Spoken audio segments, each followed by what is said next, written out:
میرے پاس کوئی investigation agency نہیں ہے، نہ میرے پاس کوئی ریسورسز ہیں کہ میں مینج کر کے کوئی آپ کو بات بتا سکوں. رہ گیا قتل نہ حق کو کنڈیم کرنا، تو سرکار سب زیادہ تو ہم کرتے ہیں، اس پہ تو بے شمار میری ویڈیوز ہیں. اب موقف میں کیسے دے دوں کہ اسے مارا کس نے؟ ہاں اگر آپ نے موقف اتنا لینا ہے کہ یہ جو کچھ ہوا ہم کہتے ہیں ظلم ہوا. اگر آپ کا کسی کے ساتھ علمی اختلاف ہے تو اسے علمی رہنے دیں، کسی کی جان کیوں لیتے ہیں؟ خان صاحب کے اوپر بھی جو حملہ ہوا ہے تو اس کے اوپر میں نے کوئی رائے تو نہیں اس طرح کی قائم کی کہ کس نے کروایا اور کیا. میں نے صرف اس بندے نے جو بیانات دیے تھے اس کا میں نے علمی محاسبہ کیا کہ یہ جو چیزیں تم آؤٹ آف کانٹیکسٹ پیش کر رہے ہو، اس طرح کسی کے اوپر گستاخی کا فتویٰ لگا کہ یہ کرنا یہ ایسا نہیں ہے. تو میں نے ٹیکنیکلی اس کے جو کلیمز تھے ان کو ڈسکس کیا، لیکن اس میں بھی تو میں نے یہ نہیں بتایا کہ اسے کس نے بھیجا ہے. مجھے کیا پتا بھائی کہ سیلف موٹیویٹڈ ہے یا کسی نے بھیجا ہے، دونوں طرح کی ہو سکتی ہے. یہاں پہ بھی کچھ بھی ہو سکتا ہے. ایون اس وقت تو ہماری اسٹیبلشمنٹ نے نان اسٹیٹ ایکٹرز کو، جہادی تنظیموں کو گود لیا ہوا تھا اور اپنا ایسٹ کہتے تھے. اس وقت ایف اے ٹی ایف بھی نہیں آیا تھا، 2013 کی میں بات کر رہا ہوں.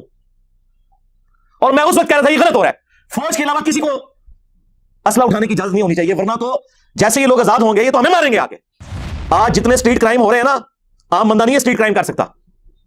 یہ اسٹریٹ کرائم کرنے والے یا ان کو سکھانے والے یا ایکس کسی جہادی تنظیم کے ہوں گے یا کسی پولیٹیکل جماعت کا عسکری ونگ ہوگا جو ان کی پش پناہی کر رہا ہوگا یا اس نے ٹرین کیا ہوگا. اگر آپ اے پولیٹیکل ہیں تو میرے بھائی آئی ایس پی آر کا محکمہ ختم کریں، ہاں، یا صرف انہیں ترانوں تک رکھیں. کسی فوجی ترجمان کا کام ہی نہیں ہے وہ پبلکلی آ کے کوئی پریس کانفرنس کرے. کیوں؟ جب آپ خود کہتے ہیں گورنمنٹ کے انڈر ہے تو وزیر اطلاعات کو بولنا چاہیے.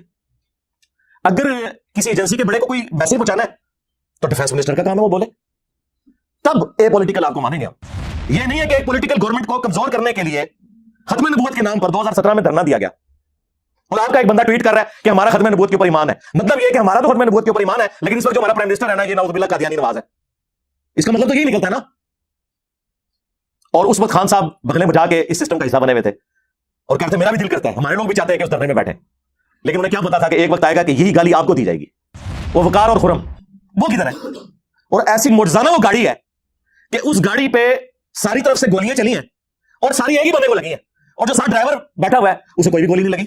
جو پرو اسٹیبلشمنٹ لوگ ہیں وہ کہہ رہے ہیں کہ یہ خان صاحب نے یا ان کے ہینڈلرز نے، خان صاحب کے بھی ہینڈلرز ہیں نا، اگر سرکار گورنمنٹ کے ہینڈلر ہیں تو خان صاحب کے بھی ہینڈلر ہیں نا. وہ کہتے ہیں ان کے ہینڈلرز نے ایک جسٹیفیکیشن تلاش کی، خود مروایا اس کو تاکہ اس کا خون جو اسٹیبلشمنٹ کے کھاتے میں ڈالا جائے.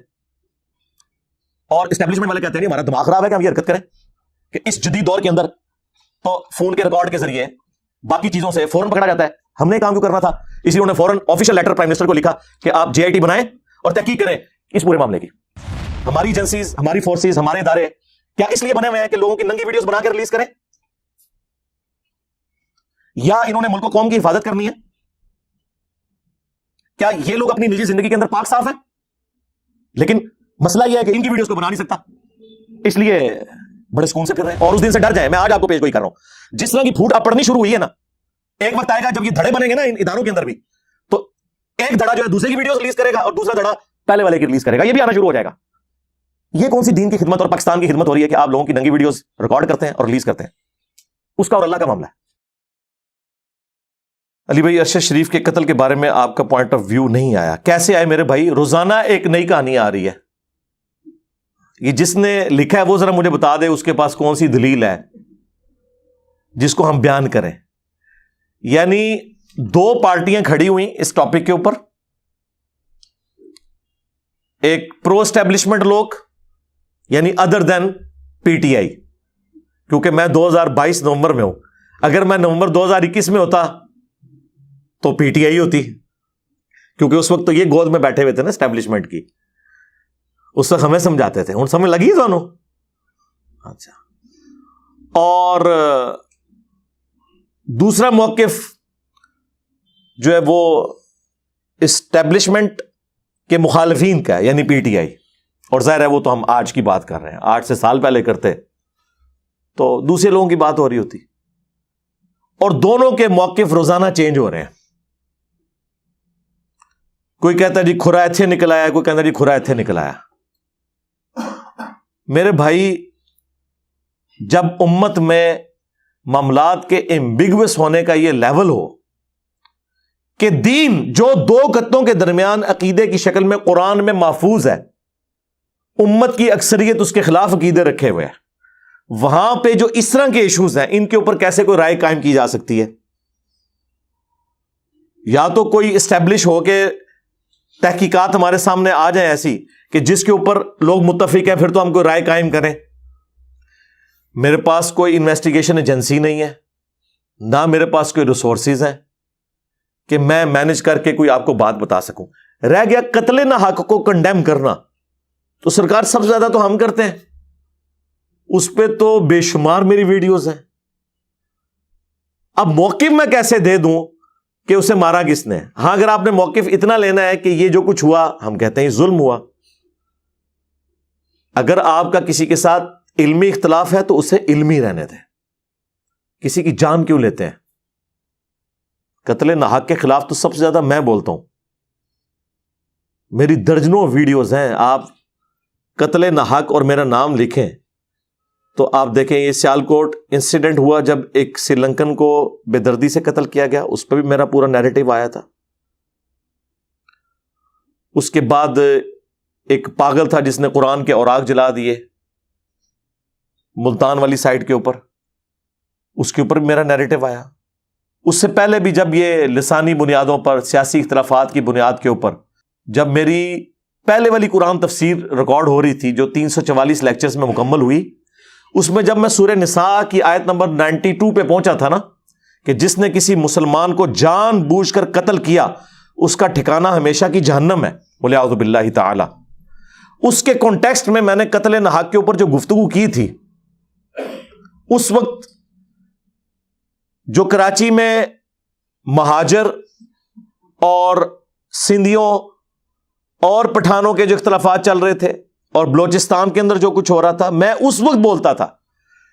ایون اس وقت تو ہماری اسٹیبلشمنٹ نے نان اسٹیٹ ایکٹرز کو، جہادی تنظیموں کو گود لیا ہوا تھا اور اپنا ایسٹ کہتے تھے۔ اس وقت FATF بھی نہیں آیا تھا، 2013 کی میں بات کر رہا ہوں، اور میں اس وقت کہہ رہا تھا یہ غلط ہو رہا ہے، فوج کے علاوہ کسی کو اسلحہ اٹھانے کی اجازت نہیں ہونی چاہیے، ورنہ تو جیسے یہ لوگ آزاد ہوں گے یہ تو ہمیں ماریں گے آ کے۔ آج جتنے اسٹریٹ کرائم ہو رہے ہیں نا، عام بندہ نہیں یہ اسٹریٹ کرائم کر سکتا، یہ اسٹریٹ کرائم کرنے والے یا ان کو سکھانے والے یا ایکس کسی جہادی تنظیم کے ہوں گے یا کسی پولیٹیکل جماعت کا عسکری ونگ ہوگا جو ان کی پشپنائی کر رہا ہوگا یا اس نے ٹرین کیا ہوگا۔ اور ہمیں تو فرسٹ ہینڈ نالج ہوتا ہے، پتا ہے کہ کیا کچھ نکل رہا ہوتا ہے۔ پھر ایجنسیز کے لوگ بڑے بھولے بن کے ہم سے آگے پوچھ رہے ہوتے ہیں تو ہم انہیں یہ بتاتے ہیں کہ آپ کے تحفے آپ سنبھالیں، ہم سے کیوں پوچھتے ہیں؟ ہم تو آپ کو اس وقت بھی سمجھاتے تھے۔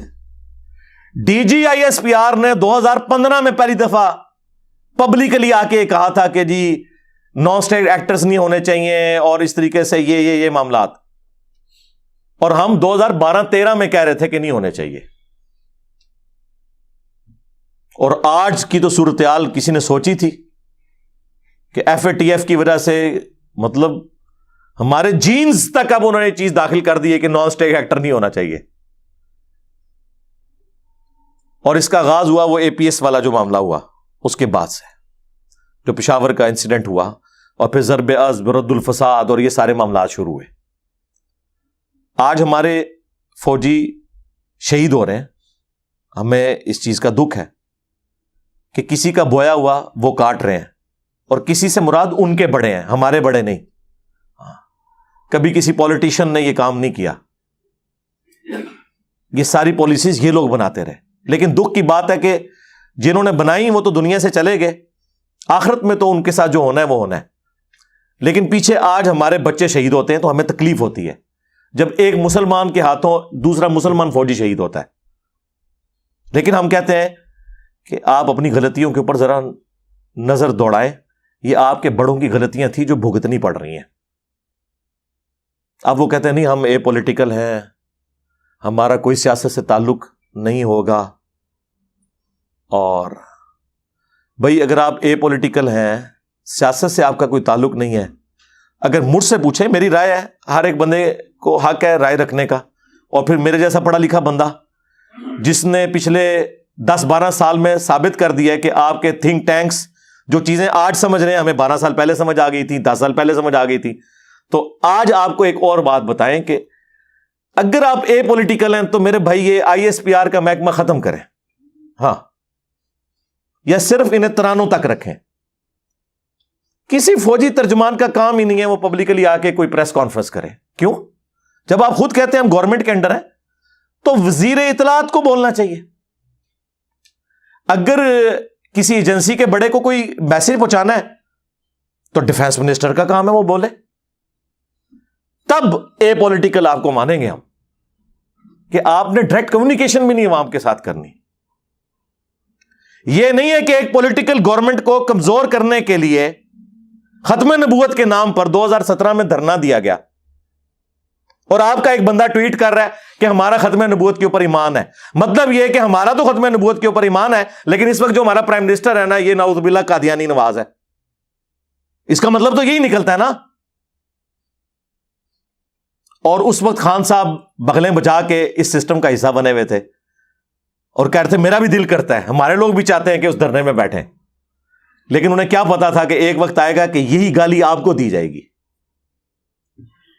تو آج دیکھ لیں خان صاحب ادھر کھڑے ہوئے اور ان کے خلاف مذہبی کارڈ بھی استعمال ہو رہا ہے. ٹھیک ہے جی. اور جی ختم نبوت کو نہیں مانتا, اس پہ میرا ڈیٹیل گفتگو آ چکی ہے. میں نے الحمدللہ طبیعت صاف کر دی ہے. میں نے تو بتایا کہ ان کے بڑے کیا کچھ کر کے گئے ہیں, اللہ کے فضل سے سب کچھ کلیئر کر دیا. تو بات ارشد شریف صاحب سے شروع ہوئی تھی. تو اگر مجھ سے آپ پوچھیں نا تو ایک کامن سینس کے تحت سمپل سی بات ہے کہ وہ جس کے پاس ٹھہرا ہوا تھا نا اور جس کی گاڑی میں تھا وہ بندے پروڈیوس کیے جائیں. اس کو چھوڑیں وہ اس کے ساتھ مخلص ہے یا نہیں ہے. وہ وقار اور خرم وہ کدھر ہے؟ اور ایسی معجزانہ وہ گاڑی ہے کہ اس گاڑی پہ ساری طرف سے گولیاں چلی ہیں اور ساری ایک ہی بندے کو لگی ہیں, اور جو ساتھ ڈرائیور بیٹھا ہوا ہے اسے کوئی بھی گولی نہیں لگی. سوچنے کی بات ہے نا. اگر ڈرائیور کو کوئی گولی نہیں لگی ہے تو اس کا تو مطلب یہ ہے کہ بالکل گاڑی کھڑی کر کے تسلی سے روح راضی کی ہے کسی نے ارشد شریف کے اوپر, اور اس نے ڈرائیور کو نہیں مارا. اور اس میں سے ڈرائیور والی سائڈ سے بھی گولیاں انٹر ہوئی ہیں لیکن وہ ڈرائیور کو چھوڑ کے آگے جا کے لگی ہیں ایک ہی بندے کے اوپر. میں پھر بھی 1,00,000 ٹن حسن ظن رکھ لیتا ہوں کہ وہ بندہ انوالو نہیں ہوگا ڈرائیور, لیکن وہ اپنے آپ کو پیش تو کرے نا, انویسٹیگیشن کا حصہ بنے اور صحیح بات بتائے. بھاگے ہوئے وہ جن لوگوں کے اوپر. اب ان کے بھاگنے کی وجہ سے کیا ہو رہا ہے کہ جو پرو اسٹیبلشمنٹ لوگ ہیں وہ کہہ رہے ہیں کہ جی یہ خان صاحب نے یا ان کے ہینڈلرز نے, خان صاحب کے بھی ہینڈلرز ہیں نا, اگر سرکار گورنمنٹ دے ہینڈلر نے تو خان صاحب سے بھی ہینڈلر ہیں نا. وہ کہتے ہیں ان کے ہینڈلرز نے ایک جسٹیفیکیشن تلاش کی, خود مروایا اس کو تاکہ اس کا خون جو اسٹیبلشمنٹ کے کھاتے میں ڈالا جائے. اور اسٹیبلشمنٹ والے کہتے ہیں ہمارا دماغ خراب ہے کہ ہم یہ حرکت کریں کہ اس جدید دور کے اندر تو فون کے ریکارڈ کے ذریعے باقی چیزوں سے فوراً پکڑا جاتا ہے. ہم نے کام کیوں کرنا تھا؟ اس لیے انہوں نے فوراً آفیشیل لیٹر پرائم منسٹر کو لکھا کہ آپ JIT بنائیں اور تحقیق کریں اس پورے معاملے کی. پھر وہ آپ کو پتا یہاں سے کینیا ٹیم بھی گئی, پھر واپسی پہ بھی پوسٹ مارٹم ہوا, اور پوسٹ مارٹم کی بھی تصویریں ایک صحافی نے لیک کر دی ہیں. اب ان تصویروں کے اوپر بھی عجیب و غریب قسم کی چیزیں چل رہی ہیں. وہ ایک صحافی آگے کہتا ہے 3 گھنٹے تک تشدد ہوتا رہا جی ان کے اوپر مرنے سے پہلے. بھائی دنیا میں امریکہ کے پاس بھی یہ ٹیکنالوجی نہیں ہے جو یہ بتا سکے کہ کتنے گھنٹے اس کے اوپر تشدد ہوا. یہ تو بتایا جا سکتا ہے کہ تشدد ہوا یا نہیں ہوا. اور جی ناخن نکلے ہوئے ہیں, وہ جو ناخن نکلنے والا معاملہ ہے وہ پوسٹ مارٹم رپورٹ جو کینیا کی ہے نا اس کے اوپر لکھا ہے کہ وہاں کے ڈاکٹرز نے خود ناخن اتارے ہیں DNA ٹیسٹ کرنے کے لیے.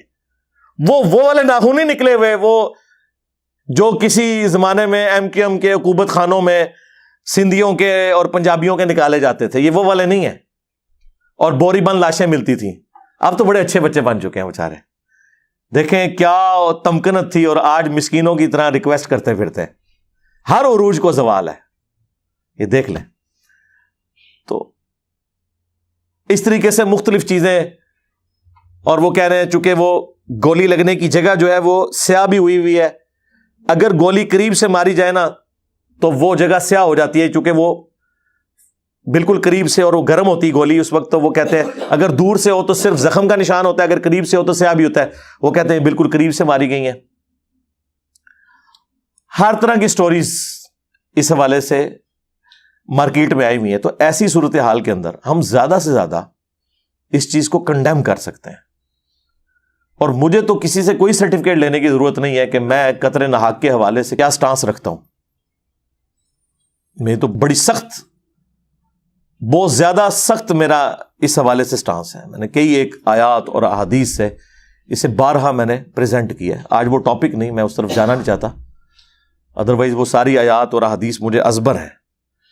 میں صرف اس ٹاپک کے اوپر رہوں گا کہ اس طرح کے جو ایشوز آتے ہیں تو ان کے اوپر ہم رائے اس لیے قائم نہیں کرتے کہ دو طرف کے لوگ خود اپنی رائے کے اوپر قائم نہیں ہیں. پہلے دن کیا بات سٹارٹ ہوئی تھی، دیکھیں ARY کا مالک جو پہلے یہ رپورٹ چلا رہا ہے، ایکسیڈنٹ سے انہوں نے سٹارٹ کیا، حالانکہ انہیں فرسٹ ہینڈ نالج تھا کہ قتل ہوا ہے. جب پبلک میں آیا پھر قتل کی بات شروع ہو گئی. اپنے لوگ بھی اگر صحیح طریقے سے بات پریزنٹ نہ کر رہے ہوں تو مجھے بتائیں میرے پاس کون سی انویسٹیگیشن ایجنسیز ہیں کہ میں آپ کو وثوق کے ساتھ بتا دوں. یہ پاسبل نہیں ہے. ہم صرف کنڈیم کریں گے. خان صاحب کے اوپر بھی جو حملہ ہوا ہے تو اس کے اوپر میں نے کوئی رائے تو نہیں اس طرح کی قائم کی کہ کس نے کروایا اور کیا. میں نے صرف اس بندے نے جو بیانات دیے تھے اس کا میں نے علمی محاسبہ کیا کہ یہ جو چیزیں تم آؤٹ آف کانٹیکسٹ پیش کر رہے ہو، اس طرح کسی کے اوپر گستاخی کا فتویٰ لگا کے یہ کرنا، یہ ایسا نہیں ہے.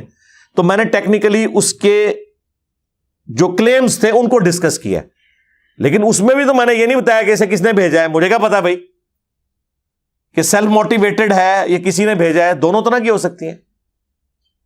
یہاں پہ بھی کچھ بھی ہو سکتا ہے. تو اگر کوئی مخلص ہے ان کے ساتھ تو صرف ان کے فیملی کے لوگ ہی ہو سکتے ہیں، یہ میں آپ کو بتاؤں. باقی لوگ جو ہیں وہ اپنے دکھ اور درد کا اظہار کرتے ہیں، لیکن وہ فرسٹ ہینڈ جو تکلیف ہے وہ تو اس کی بیوی کو، بچوں کو اور ماں باپ کو کاٹنی پڑتی ہے. سیدھی سی بات ہے. تو ہمیں افسوس ہے جی اس حوالے سے. میں تو یقین کریں احمد میر صاحب کے اوپر جب گولیوں والا معاملہ ہوا تھا اس وقت تو آپ لوگ تو اس طرح کی چیزوں کو مانتے نہیں تھے. میں نے اس وقت بھی اپنی ویڈیوز کے اندر باقاعدہ کنڈیم کیا تھا، دعا کروائی تھی ان کی صحت یابی کے لیے. میں تو شروع سے اس طرح کی ایکٹیویٹیز کے خلاف ہوں.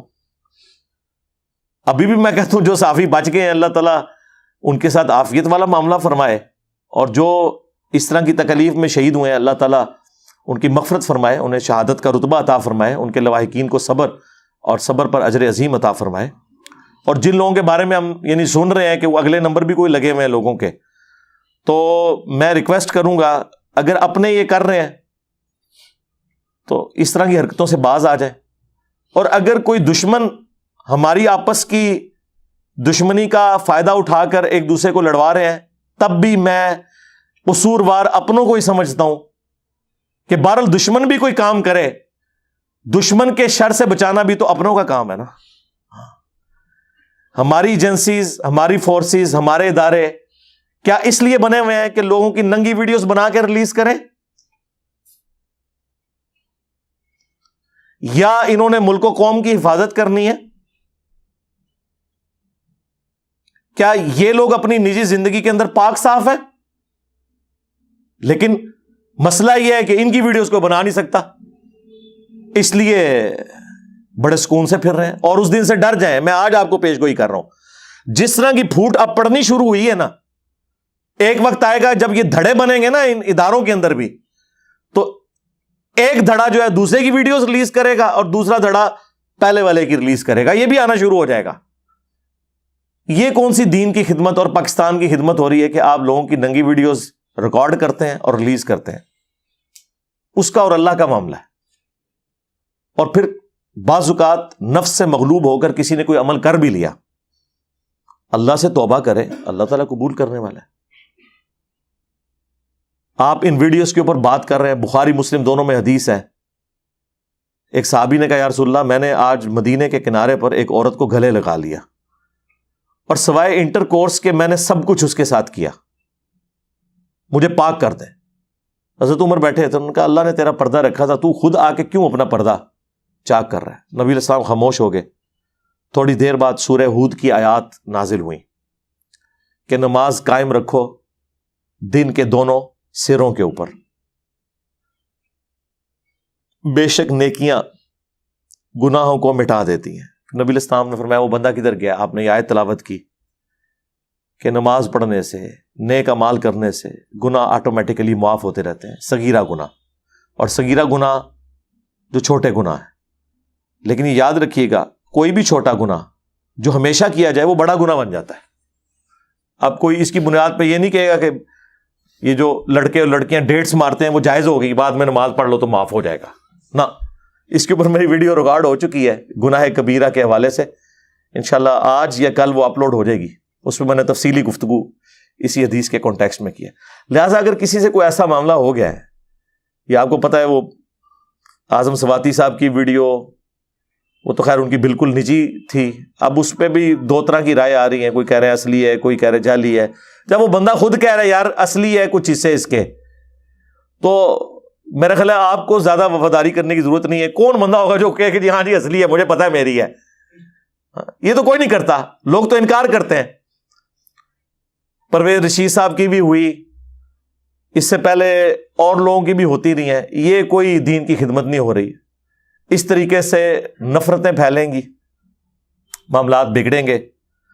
ہم تو یقین کریں مطلب ڈرے ہوئے ہیں کہ ابھی یہ آگے حالات و واقعات کیا ملک کے ہونے جا رہے ہیں۔ ہمارے پولیٹیکل لیڈرز، ہمارے ریاستی اداروں کے لوگ مل بیٹھ کے کوئی سلوشن تلاش کریں اس حوالے سے۔ ہم تو دعا ہی کر سکتے ہیں، اللہم ربنا آتنا فی الدنیا حسنہ وفی الآخرۃ حسنۃ وقنا عذاب النار، اللہم احسن عاقبتنا فی الامور کلہا واجرنا من خزی الدنیا وعذاب الآخرہ، اللہم صلی علی محمد وعلی آل محمد واصحاب محمد وازواج محمد اجمعین الی یوم الدین، آمین۔